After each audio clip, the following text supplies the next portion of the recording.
Le agradezco esta noche al economista Leandro Mora Alfonsín que esté con nosotros porque, bueno, queremos saber, no es lo mismo tener un dólar de 6.50 que uno de 500, que uno de 1.000. El impacto va a ser diferente. ¿Estás mirando este tema? ¿Cómo te va? Muchas gracias por recibirme. Inflación de Leandros. Hay.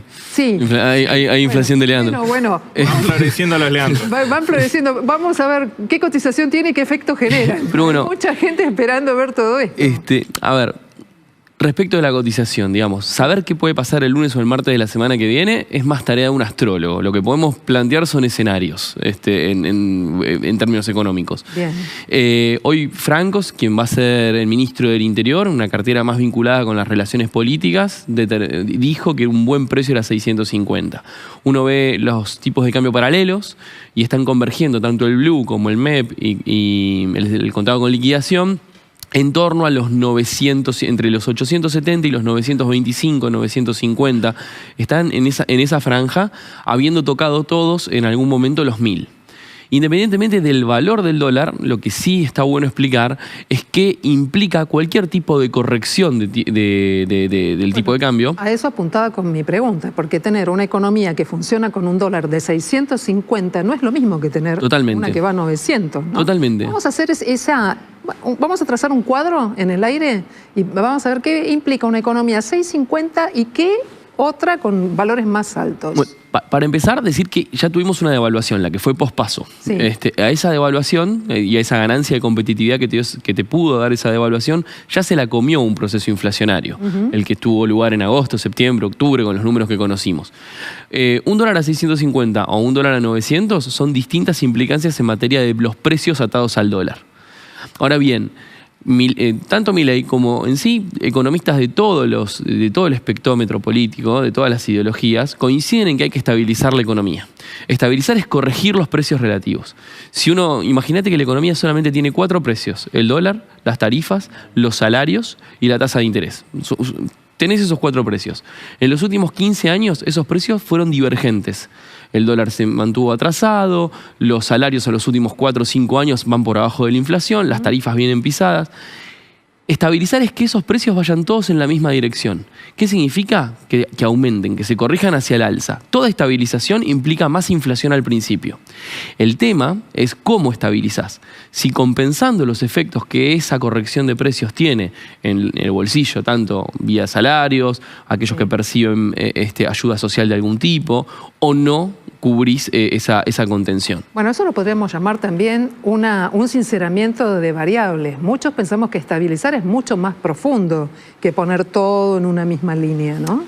Que converjan, no que estén en la misma línea. Estabilizar, por supuesto, requiere, sí, por supuesto, reformas que apuntalen la productividad. Se habla de reforma laboral, distintos tipos de reformas que están sobre la mesa. Esta ley ómnibus que señalan que está preparando Sturzenegger.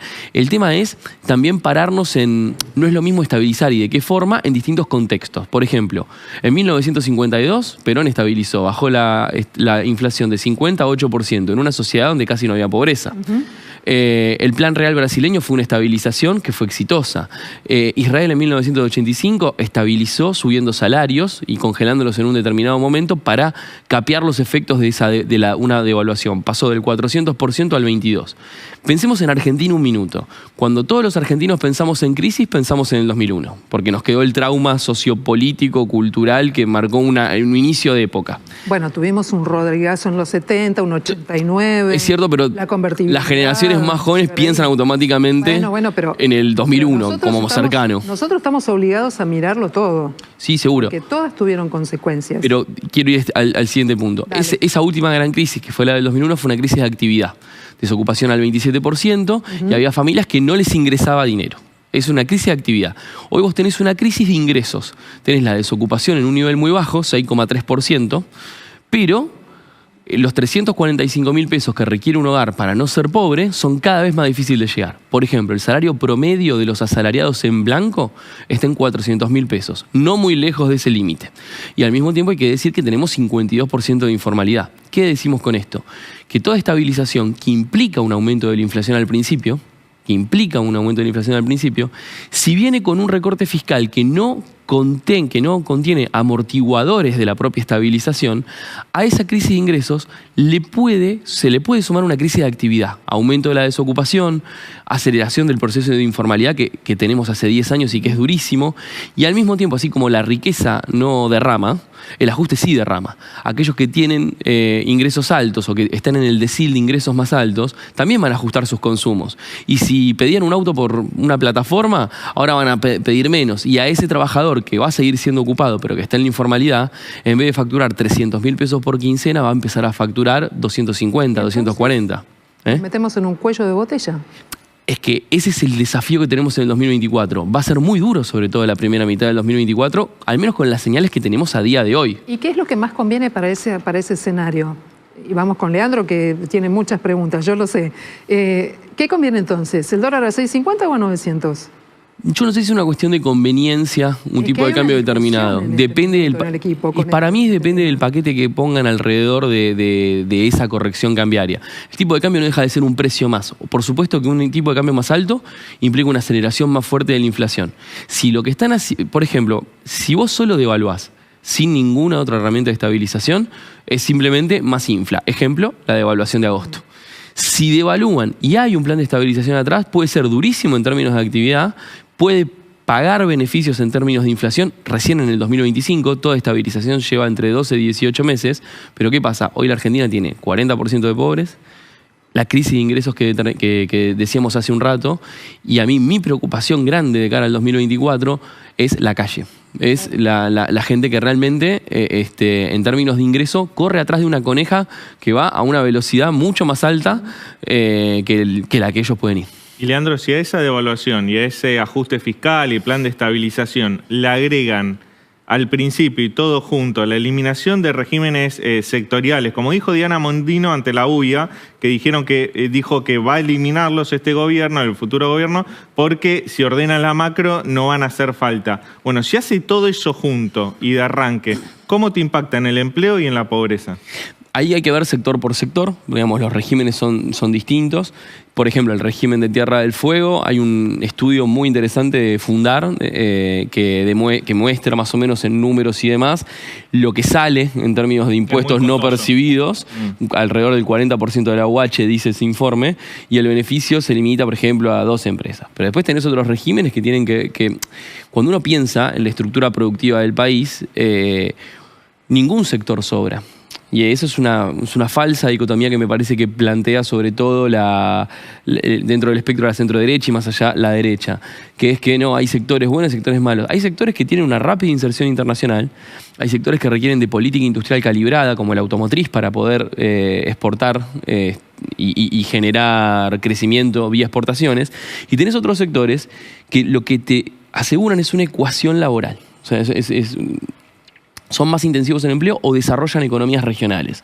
Por supuesto, el tema ahí es, tenemos que tener empleos competitivos y asociados a la productividad argentina. Hoy el tema es que los salarios no rinden. Ahora, ¿eso es un tema de los sectores? No, es un tema de la macro desordenada que tenemos. Con una macro desordenada no hay micro que alcance. Y no es una macro desordenada de hoy. Argentina no crece desde el año 2011. Ya se sucedieron 3 gobiernos y tenemos una economía más chica que la del 2011. Otra de las falsas dicotomías que se plantea es crecimiento y distribución. Son las dos cosas. Hay que crecer y distribuir. No es primero crecer para distribuir o distribuir para generar el crecimiento. Son las dos cosas. Una torta más chica es menos para distribuir. Y para que el sector industrial sea competitivo, que es el que más genera puestos de trabajo, ¿a cuánto tendría que estar el dólar?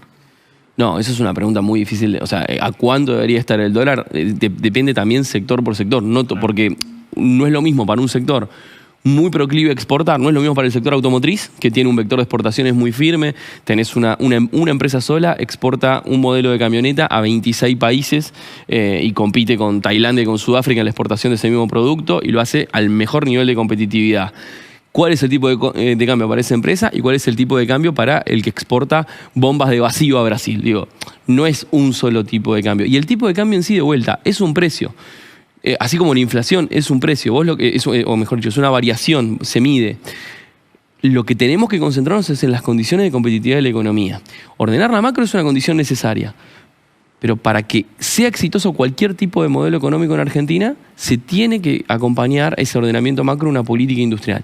La política industrial no es para toda la industria de manera homogénea.